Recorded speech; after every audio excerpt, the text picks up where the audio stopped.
He doesn't complain. He doesn't explain. He just lives quietly, and that's exactly how he likes it.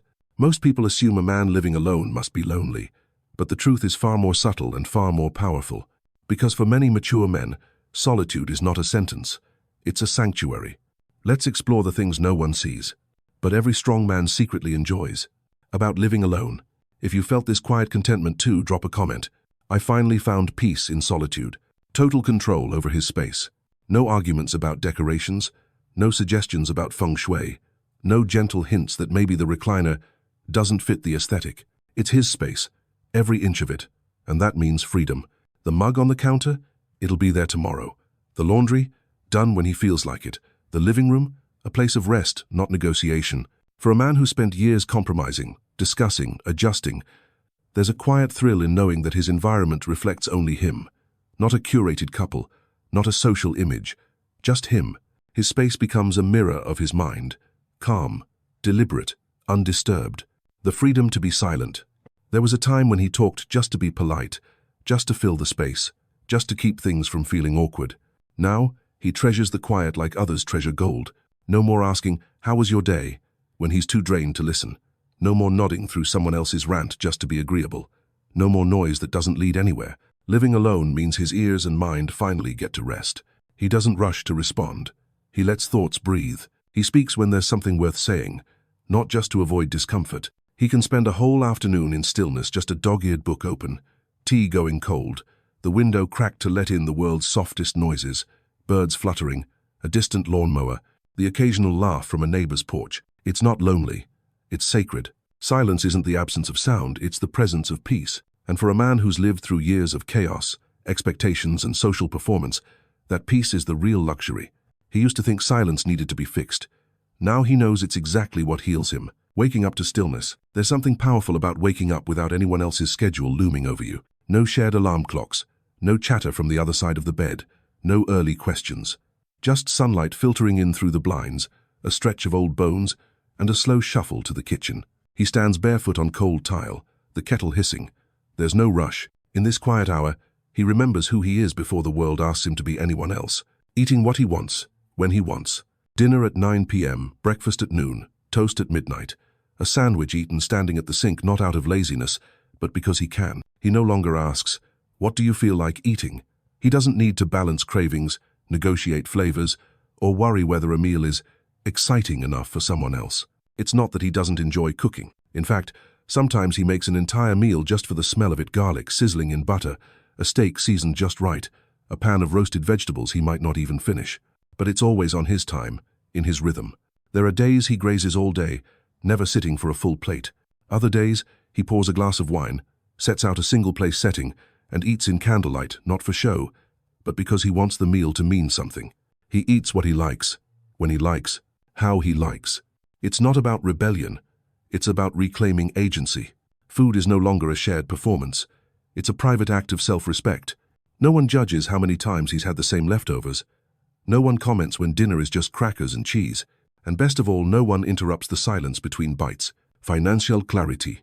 One of the most underrated joys of living alone, knowing exactly where every dollar goes. There are no surprise Amazon boxes, no unexplained charges, no quiet resentment over different priorities. He budgets with clarity, saves with purpose, spends on what matters to him and no one else. And when he wants to treat himself, there's no guilt. Naps whenever, wherever. There's an art to mid-afternoon napping, and over the years, he's perfected it into a kind of ritual. There's no shame in it, no apologies, no sideways glances from someone implying that rest is laziness. Just the soft pull of gravity, and a man who listens to what his body is telling him. He doesn't set an alarm. He doesn't plan it. Sometimes it happens in the recliner with a book resting on his chest. Sometimes it's on the couch, sunlight warming his feet through the window. Other times it's a folded jacket on a park bench while birds chatter above. There's a freedom in obeying that quiet call to rest. Not when convenient, but when needed. It's not indulgence, it's intelligence. A body that's been through decades of work, pressure, and pushing itself to the limit now finally gets to pause without being questioned. Living alone means no one interrupts the drift into sleep. No one stomps around or clicks the television on just as his eyes close. No one mocks the way he snores for 10 minutes before waking up smiling, refreshed, and a little surprised at how deeply he slept. These naps aren't escapes. They're returns back to the self, to stillness, to rhythm. They're gentle resets that don't ask for anything but surrender. And that's something only solitude can offer, the luxury of sleep without guilt, having time to think.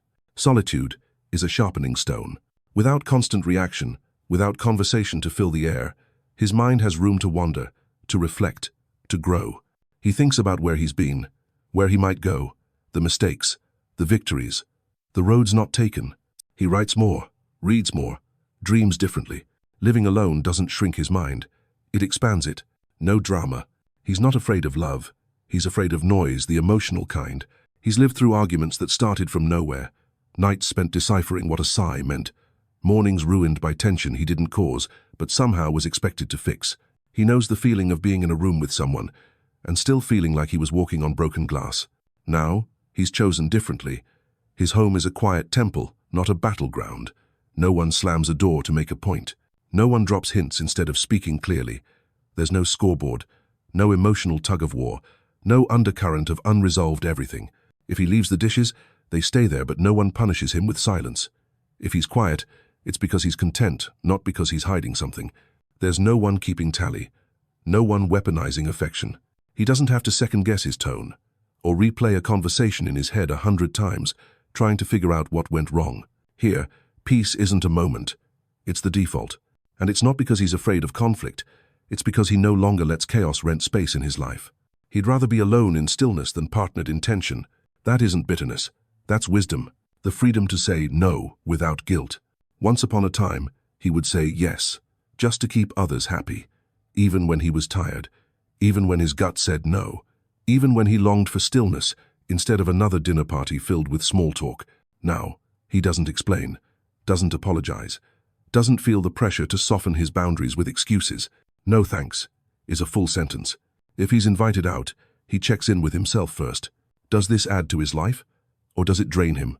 There's no more guilt, no more anxiety about disappointing others, because he's learned every time he says yes to something he doesn't want, he's saying no to himself.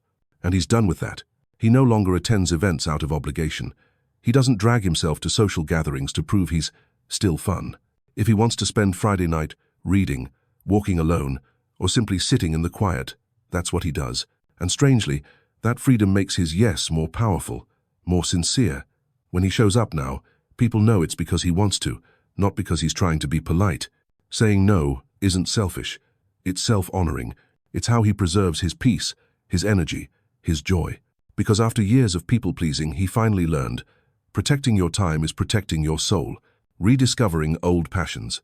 In the quiet of his own home, with no distractions, no one interrupting his train of thought, he begins to hear echoes of a younger version of himself, not with regret, but with recognition. The old guitar leans against the wall now, no longer collecting dust.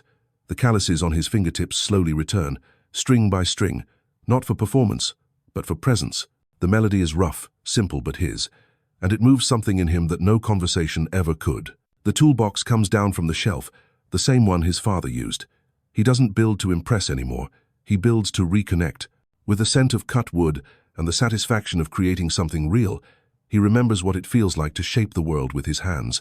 Stacks of books, once untouched, now line his reading chair. Stories half finished now get their endings. Notebooks filled with old ideas, inventions, poems, reflections open like old friends who waited patiently to be remembered. Fishing rod, sketch pad, a camera bought 20 years ago. These things resurface like treasures, not relics. And in them, he finds parts of himself that had gone quiet, not gone missing. He's not escaping the present. He's reclaiming the pieces that once made him feel most alive before life demanded he become someone else. He doesn't do these things for anyone to see. He does them because they anchor him to joy, to memory, to identity. In solitude, old passions aren't hobbies. They're doorways back to self. The ability to rest without explaining. He turns off his phone. Not on silent, not face down. Just off like closing a door between him and the noise of the world. There was a time when he felt the need to explain his tiredness to justify a nap, to defend why he didn't want to go out, to prove that rest wasn't laziness. That time is gone. Now, he slips into soft clothes long before the sun sets, lays on the bed at 8 p.m., not because he's sick or exhausted, but because his body whispered, "Enough today." And he chose to listen. And when he wakes up at 10 a.m., with sunlight on his face and no one expecting anything from him, he feels no guilt, just gratitude. There are no questions like, "Are you okay?" No raised eyebrows. No pressure to be productive every minute. He rests when he wants, how he wants. A nap in the afternoon, an early bedtime, sitting still in the middle of the day, eyes closed, just breathing. He no longer needs permission to pause. No longer fights the need to slow down. He doesn't owe anyone an explanation for taking care of himself. Rest, to him, is not absence, it's presence. It's the moment when he finally returns to himself. And in a world that constantly demands more, choosing rest without apology, that's rebellion. That's wisdom. Feeling truly at home, in his own company. This is the part no one told him about. When he first started living alone, he feared the silence, the echo of his own footsteps, the idea of no one waiting for him at the door. But with time, the silence became a symphony, one only he could hear. He stopped fearing his own company and started enjoying it. He doesn't need background noise to feel alive anymore. He doesn't need conversation to feel seen. He simply exists fully, richly, peacefully in the presence of himself. Sometimes he laughs out loud at his own thoughts. Not because he's going mad, but because he's learned to delight in his mind's quiet playfulness. He sings while cooking, talks back to the radio, says things out loud just to hear what they sound like. There's no audience here, no applause, and that's the beauty of it. He walks through his space with ease, barefoot, coffee in hand, knowing this is his domain. Not in a controlling way, but in a grounding one. Here, he's not performing, not pleasing, not managing anyone's moods. He's simply being. And that, for a man who spent years navigating emotional weather patterns, is a kind of liberation that feels almost holy. He no longer sees solitude as a gap to fill. He sees it as a sanctuary. And every time he sits in that silence with no pressure to entertain, no fear of judgment, he realizes, this isn't loneliness. This is coming home. Being alone isn't about who walked out. It's about who walked back into the self. Many men were never taught how to sit with their own presence. They were taught to perform, to pursue, to please. But solitude strips all that away, and what remains, if you let it, is something beautifully unshakable. Stillness, clarity, peace. He's not avoiding love. He's not rejecting connection. He's simply no longer willing to trade his peace for noise. He's chosen a life where he can breathe at his own pace, rest without guilt, and move through his days without explanation. And when you can do that, when your own company feels more like home than anyone else's approval ever did, that's not loneliness. That's arrival. If you found this quiet power too, drop a comment. Solitude gave me back my life. Because sometimes the most profound relationship you'll ever have is the one you finally build with yourself.